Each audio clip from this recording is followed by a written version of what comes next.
This video is brought to you by Squarespace. From websites and online stores to marketing tools and analytics, Squarespace is the all-in-one platform to build a beautiful online presence and run your business. So it's a pretty special day here at Baumgartner Restoration because, as you can see, we're not in the studio. We're going on site to a client's home to remove and package up a painting. And you might ask why a conservator is necessary to remove an artwork when there are plenty of art handlers that can do this job. Well, this painting is unique for a couple of reasons. One, it's really important, and two, it's really big. We've packaged and removed paintings from homes countless times. That's kind of a piece of cake for us. But getting this painting out of this home, well, it's gonna be a little interesting. Don't look down. You got it? I'm gonna go under. Oh.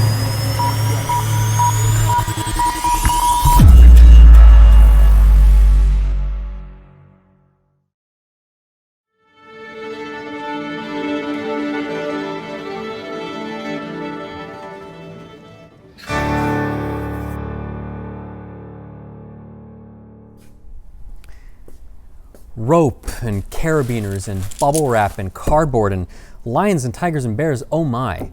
All of this hidden infrastructure is absolutely critical to the success of this move, and yet nobody thinks twice about it. But without it, we'd certainly fail. And it's kind of like your website.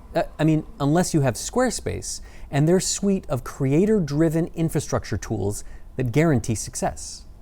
At the heart of Squarespace is their new guided design system, Squarespace Blueprint, where you can choose from professionally curated layouts and templates to build a unique online presence from the ground up, tailored to your brand or business, and optimized for every device, phones, tablets, and desktops.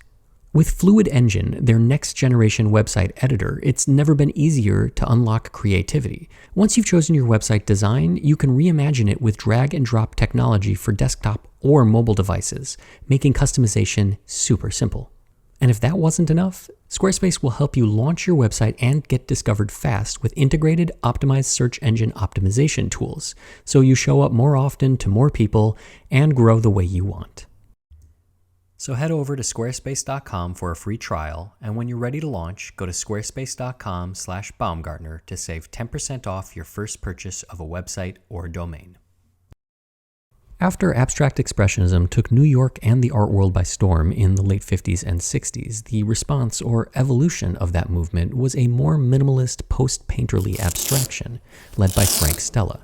Stripping all of the impasto, gusto, brushwork, and other signatures of the abstract expressionists out of the paintings, Stella left a minimalist study in color and form. These paintings are impressive not only in their intellectual composition and their execution, but also their scale. This painting measures nearly 12 foot square, and unfortunately won't be able to be removed from this apartment in one piece. When it was brought in, it was disassembled and carried up the stairs. And so today, we've been contracted by a major auction house who's selling this painting for its owner as they downsize their collection to remove this painting. And today, I have both my assistant Kit and my brother Joel here assisting. And I've chosen them because they trust me, I trust them, we work well together, and they're completely comfortable taking orders from yours truly. Not only do I trust them implicitly, but we have rehearsed and practiced this move over and over again, so we are all on the same page, which is absolutely critical with as many complex moving parts as we have here today. Now, once we remove the painting from the wall, we're going to lay it down onto a piece of poly sheeting to protect the face as we handle it and as we roll it up. And then we have to remove this painting from its strainer support. All right, let's be mindful of keeping all these staples because I don't want them on the face of the painting. You can see that this piece has been taken off multiple times because there's just multiple rounds of staple holes in here. So this piece has traveled quite a bit. The story of this painting is not only told on the front, but also the back as well, and the collection of exhibition labels that tell where it's been. All right, so we have it all detached. Yes. All right, let's just make sure that there aren't any errant staples that we've missed. You got one? So then what we're gonna do is we're gonna lift this out, and we're just gonna kind of wiggle it out. Maybe Kit, if you want to be in that corner, I'll be in this corner. Joel, you want to float around and just kind of make sure it's not getting caught on anything or stuck. Let's kick the bottom out a couple inches. Yeah, is that stable? The support will need to be disassembled and moved as well, but for now our attention will return to the painting. We're going to clean off all of the accumulated debris because when we roll this, we don't want anything trapped in between and denting the canvas. You can see that a patch was applied at some point to try to address that damage. And you can see that there are multiple different patches applied, different canvases, different adhesives. So it leads me to believe that some of this was done later to reinforce areas that had started to wear. But this one in particular should be addressed because it's so prominent and it's really kind of cutting through. Also, these are historic and I think they can be redone with better materials, maybe less of a footprint on the painting.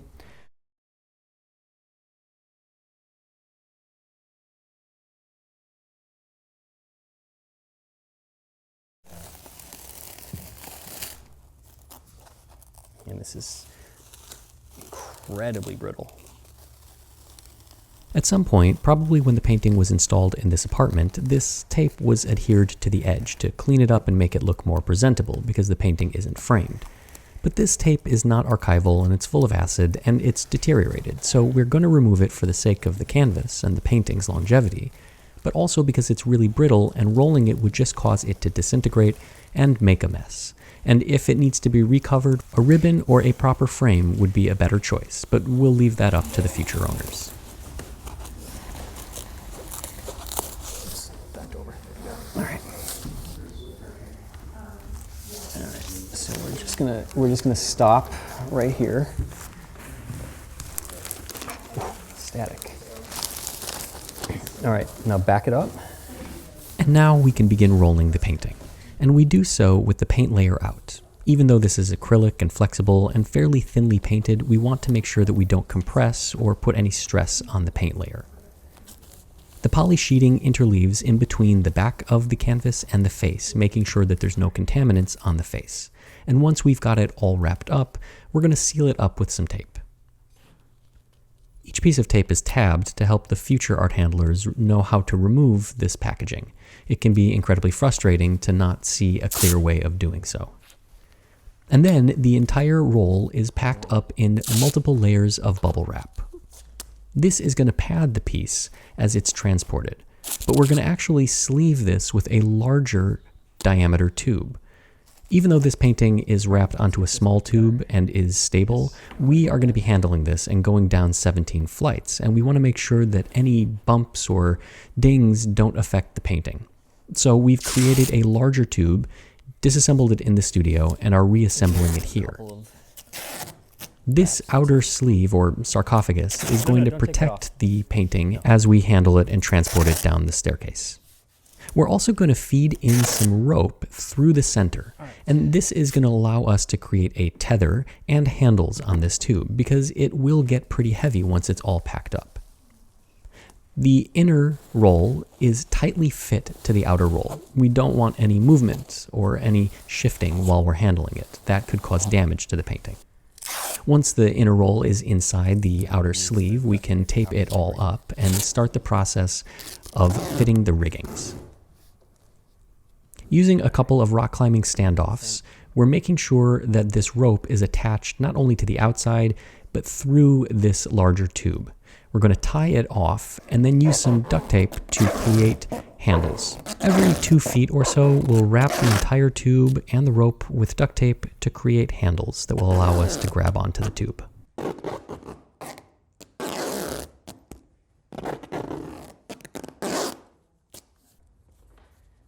I'm going to tie off some figure 8 knots at the end of the rope and add some carabiners, which we'll use to tether this large contraption to the fire escape. In planning this move, we anticipate everything going perfectly. We've done this dress rehearsal multiple times, so we have no reason to believe it won't. But just in case something goes wrong, we want to make sure that our backs are covered and that this painting doesn't get damaged. These tethers, there are going to be 2 of them, will go a long way to that peace of mind. I mentioned that the strainer support also needs to be disassembled. And luckily, when it was created, they used screws to put the 2 pieces together. enabling us to unscrew it and create two smaller pieces that are more easily handled. All of the old hardware is saved, and now we can remove the painting. All right, watch the artwork. Don't look down. I'm not afraid of cats. So what we're gonna have to do is we're gonna have to go over the edge. That way? Yep, but hold on, let me, Yes, sir. if you wanna take this and tether it to the end right there, just clip it on. You can go around and clip the rope through it. You got it? All right, so we are gonna have to go over the edge. And even though we've been here before and practiced this, taking those first few steps out onto the fire escape and cantilevering this very big and very expensive painting over the edge is nerve-wracking, to say the least. We just want to make sure that we have one tether always attached. I'm hooked. So now we're gonna go up. Jose, you and I are. Now you're going to go over the edge. Yes. All right, so we're going to go over. You want me to go? Nope, I'm going to go under. And you're still tethered Got it. over there. Yep.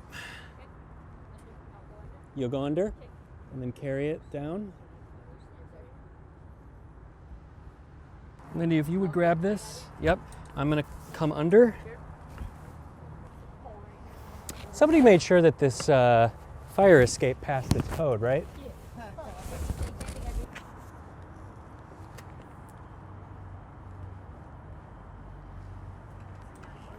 All right, Joel, you going under? As we continue to progress down each flight of the fire escape, carefully maneuvering this large tube, making sure that the painting is tethered to the fire escape at all times, and working around each other, our rhythm starts to set in. And this is no accident. We dress rehearsed this, we planned this, we thought about every contingency. And now to see all of that hard work come together, and this really go off without a hitch, is really encouraging. It was shared with me that when this painting was brought up, it was simply rolled up on a little tube, hooked up to a pulley, and hoisted up the outside of this 17-story building, in the wind, in the winter, many, many years ago. I shuddered to think of all the things that could have gone wrong that luckily didn't. But we didn't want to take that chance. We considered using a hoist. We also considered using a crane, and even a helicopter to extract this painting. We thought about removing some of the brickwork to get this painting out in one piece, but ultimately, this proved to be the safest and easiest approach. Tell us what speed and where you want it.